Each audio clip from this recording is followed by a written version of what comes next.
Jadi kali ini Ayo. mungkin Bang Radit itu udah pernah keluarin sisi, gue sempat lihat beberapa juga kan, sisi dari personal finance dan investingnya. Kalau misalnya sisi komedian mungkin udah banyak banget dibahas. Dari segi mungkin bisnis kreatif juga banyak dibahas. Tapi kali ini gue pengen lebih bahas tentang investment Bang. Boleh Dan aja. personal finance. Kapan ibaratnya Bang Radit kan pernah cerita waktu itu di salah satu konten, dan waktu pas ketemu gue Bang Radit pernah bilang bahwa Bang Radit itu di brainwash waktu kuliah. Heeh. Jadi tentang personal finance, jadi ada mindset untuk nabung terus untuk punya yang namanya dana pensiun ini. Oh iya, jadi gua kan dulu kuliah finance. Di kuliah finance itu banyak prinsip-prinsip yang gua dapetin melalui dosen-dosen gue.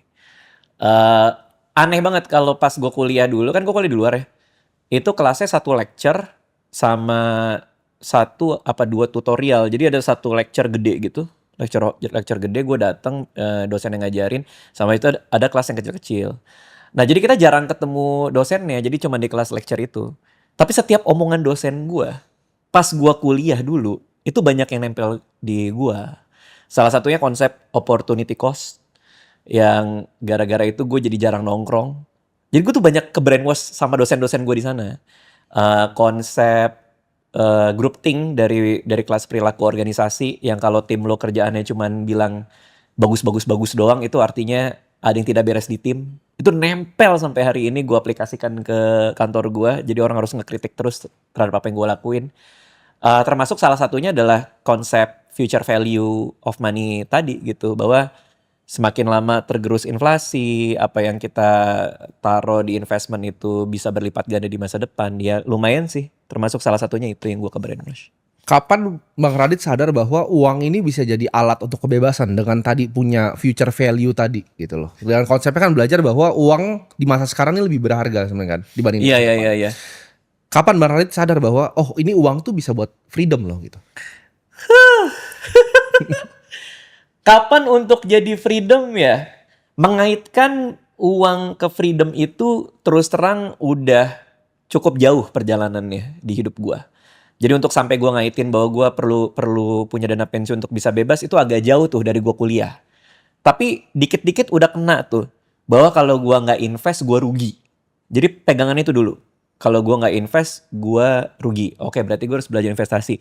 Dari situ pelan-pelan tuh bahwa investasi itu buat apa, alokasinya kemana. Baru akhirnya ketemu bahwa untuk bisa mendapatkan kebebasan di masa tua nanti kita harus punya dana pensiun. Jadi cukup panjang. Kalau pertanyaan lo kapan, mungkin tepat sebelum gue ngeluarin buku kali ya, umur 21 itu kali ya. Umur 21 udah Iya, mulai. itu bahwa gue harus punya dana pensiun itu tuh di umur-umur segitu tuh. Gue tuanya susah itu di umur segitu. Oke. Karena kan gue seniman ya bro. Dan banyak orang kiri kanan gue yang bilang seniman itu gimana kalau udah nggak bisa ngeluarin karya seni lagi. Zaman dulu kan nggak kayak sekarang, di mana seniman itu bisa tampil di mana-mana dan punya revenue stream yang beda-beda kan. Ya dulu kan kita ngeluarin karya itu dibeli. Opsi buat karya itu dibeli, terus ada revenue stream lain, kita tampil di sosmed, kita ada membership, kita ada apa segala macam, itu kan nggak belum kebayang gitu. Jadi pikiran gue cuma satu, gue kalau seniman menulis buku gue udah nggak laku, kayak gimana? Nah itu ketakutan. Jadi semua berawal dari rasa takut gue terhadap masa tua gue. Oke. Tapi kan ini sangat profound ibaratnya seorang seniman untuk berpikir seperti itu. Ini kan mirip seperti Norway punya minyak. Kalau dia pikir minyaknya ini akan habis, dia bikin fun gitu kan. Ya. Sebenarnya mirip. Cuman kan nggak banyak nih Bang. Ibaratnya bahkan pengusaha tuh banyak yang nggak kesini yang gue Oh iya, emang ya? Iya, banyak kan pengusaha misal dia invest terus di bisnis sampai akhirnya bisnisnya bangkrut, terus tuanya biasanya susah. Patternnya kan banyak yang begitu bahkan. Ini ada aspek lain yang gue mungkin jarang cerita juga ya. Gue itu penggemar filsafat.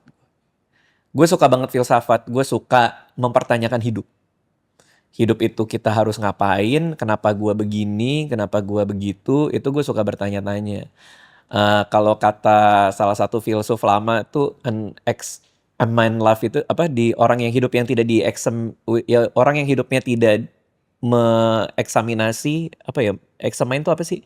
Memperhatikan, melihat lah gitu ya. Menganalisa. Hidup yang tidak dianalisa adalah hidup yang tidak worth it untuk dijalani. Jadi gue suka menganalisa begitu banyak hal, mempertanyakan banyak hal, sehingga gue mulai bertanya-tanya sampai berapa lama gue bisa punya karir menulis, tuanya gue nanti kayak gimana, apakah gue akan baik-baik saja ketika masa tua nanti. Nah, Ya. karena biasa bertanya itu bro, makanya lahirlah ketakutan-ketakutan itu. Mungkin orang-orang lain di luar sana nggak punya habit bertanya-tanya itu. Nggak punya habit yang mungkin kata lo ada pengusaha lo kenal, mungkin nggak punya habit untuk bertanya aja gitu. Oke. Mungkin pengusaha yang lo kenal punya banyak kegiatan. Oke. Kegiatan gue kan sedikit. Jadi gue kebiasaan ngelamun, bengong. Karena kebiasaan ngelamun dan bengong itu, pikiran wander around, mengawang-awang segala macam. Muncullah pertanyaan-pertanyaan soal masa tua apa segala macam. Baru ketakutan, menjawab ketakutan itu ya harus ngumpulin dana pensiun.